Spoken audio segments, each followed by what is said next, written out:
الو بفرمایین. الو و زهر مار، چطوری دکتر لاشخور؟ از این که نشستی رو صندلی من ننه مرده خوب حال میکنی یا؟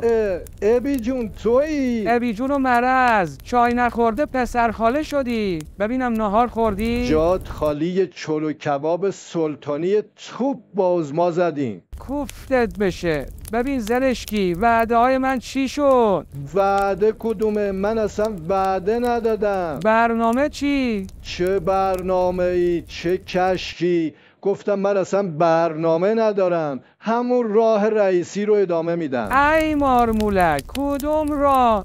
این همه گفتم داریم میرسیم به قله، آخرش از ته دره سر در آوردیم. اینطور که بوش میاد آخر عاقبت بقیه‌مون هم همینه. ببین زرشکی، من وعده 4 میلیون مسکن دادم، قرار بود اولیشو کلنگ بزنیم، کلنگر رو نتونستیم جور کنیم. تو اگه کلنگی چیزی دستت اومد برو اولین کلنگو بزن. برو بابا، تو هم دلت خوشه. فعلا ملت دارن کلنگ قبر ما رو میزنن. چرا گریه میکنی؟ من برای دل سوخته عظما گریه میکنم. آخ که چه آرزوهایی داشت، همش برباد رفت. چه قول و قرارا با هم داشتیم. بسوز بابای این هلیکوپتر. زرشکی یه وقت سوار هلیکوپتر نشی ها، این از من به تو نصیحت.